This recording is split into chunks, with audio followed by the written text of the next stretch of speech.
Zero, one, infinity, क्या ये तीनों बराबर हो सकते हैं? यार जब से ये वीडियो मैं देखा हूँ मैं सोच में पड़ गया हूँ कि ऐसा आईआईटीएन बाबा क्यों बोल रहे हैं कि जीरो, वन, इन्फिनिटी तीनों बराबर हैं। बचपन से आपने अपने स्कूलों में पढ़ा होगा कि जीरो अलग है, वन अलग है, इन्फिनिटी अलग है। लेकिन क्या सच में सनातन धर्म के अंदर जीरो, वन, इन्फिनिटी बराबर हो सकते हैं? लेकिन कैसे?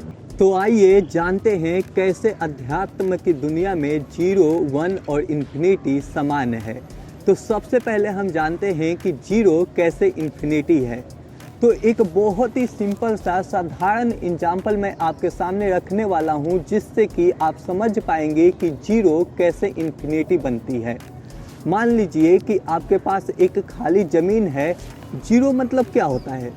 जीरो मतलब शून्य, जहाँ पे कुछ भी ना हो। तो आपके पास एक खाली ज़मीन है, वहाँ पे कुछ भी नहीं है, लेकिन उस ज़मीन के ऊपर आप अपना घर बना सकते हैं, आप पेड़ लगा सकते हैं, या उस ज़मीन के ऊपर आप बहुत सारी चीज़ें कर सकते हैं। तो एक खाली ज़मीन मतलब कि जहाँ पे शून्य था वहाँ पे पॉसिबिलिटी है कि मिलियन आप चीज़ें आप वहाँ पे लगा सकते हैं, क्रिएट कर सकते हैं। यानी कि आप ये समझ सकते हैं कि एक जीरो मतलब कि शून्य से आप वहाँ पे इतनी पॉसिबिलिटी है कि आप नई नई चीज़ों को क्रिएट कर सकते हैं, इन्फिनिटी को क्रिएट कर सकते हैं। जीरो मतलब क्या हुआ कि शून्य, जहाँ पे कुछ नहीं है, लेकिन जब आप वहाँ पे घर बना सकते हैं, पेड़ लगा सकते हैं, अलग अलग चीज़ें वहाँ पे कर सकते हैं, मतलब कि वहाँ पे इन्फिनिटी पॉसिबिलिटी है नई चीज़ों की करने की। तो जो हमारा जीरो है यहीं से इन्फिनिटी भी जन्म लेती है। तो ऐसे आप समझ सकते हैं कि जीरो इन्फिनिटी के बराबर है। तो दोस्तों अभी तक हमने देखा कि जीरो इन्फिनिटी कैसे है। चलिए समझते हैं कि एक क्या है। एक ऐसा स्टेट है जहाँ पे हर एक चीज़ें आपस में कनेक्टेड है। एक मतलब क्या हुआ? एक मतलब हुआ एकता। जैसे कि मान लीजिए हम सभी लोग एक सृष्टि के पार्ट हैं और वो सृष्टि एक चेतना की पार्ट है। मान लीजिए, चलिए एक जो हमने पहला एग्जाम्पल लिया था उसको ही आगे बढ़ाते हैं। और मान लीजिए आपके पास एक खाली ज़मीन थी, उसके ऊपर आपने एक पेड़ लगा दिया। अब वो पेड़ देखने में तो एक है, लेकिन वो पेड़ बहुत सारी चीज़ों से कनेक्टेड है। जैसे उसमें मिलियन ऑफ पत्ते हैं, ठीक है, तना है, बहुत सारी चीज़ें एक पेड़ के अंदर है।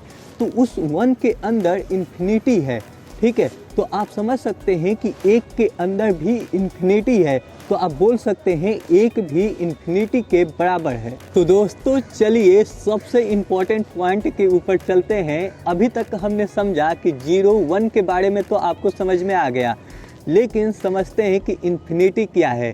क्योंकि शुरुआत तो यहीं से हुई थी इस वीडियो की कि इन्फिनिटी को हम सबसे कंपेयर कर रहे थे। लेकिन क्या इन्फिनिटी आपको पता है कि क्या है? देखिए, इन्फिनिटी को हम डिफाइन नहीं कर सकते हैं।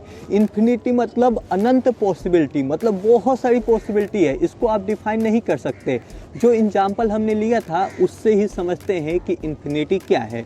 देखिए मान लीजिए एक हमारे पास बीज है जो कि अभी जीरो है, ठीक है। एक बीज को हम जीरो बोल रहे हैं और फिर वही बीज जब पेड़ में कन्वर्ट होता है तो वो हो गया वन, क्योंकि वो देखने में हमें एक ही लगता है और उसमें बहुत सारी चीज़ें आपस में कनेक्टेड होती हैं। मैंने आपको पहले ही एग्जाम्पल में बताया। अब दोस्तों वो जो बीज था वो जीरो स्टेट में था, फिर वो वन में गया, मतलब एक पेड़ बना, और वो जो पेड़ है उसके ऊपर फल आएंगे। अब उस फल के अंदर फिर से बीज आएगा, ठीक है, मतलब फिर आप जीरो स्टेट में चले गए। आप समझिए कि आपने जीरो स्टेट पे आपने चालू किया था, फिर आप वन पे गए, फिर आप एक ऐसे स्टेट पे गए जिसके ऊपर पेड़ के ऊपर बहुत सारे फल आ गए, ठीक है। तो वो एक इन्फिनिटी ही हो गया। फिर इन्फिनिटी के अंदर मतलब कि जो फल लगा उसके अंदर बहुत सारे बीज आ गए, मतलब कि फिर आप जीरो स्टेट पे चले गए। फिर उन बीजों से पेड़ पैदा होगी, ठीक है, और फिर उस पेड़ से फिर उसके ऊपर फल लगेंगे, ठीक है। तो ये जो पूरा प्रोसेस है ना, ये कभी ख़त्म नहीं होगा और यही इन्फिनिटी है। तो दोस्तों मुझे उम्मीद है कि आप सभी लोगों को ये वीडियो अच्छी लगी होगी, इंफॉर्मेटिव लगी होगी।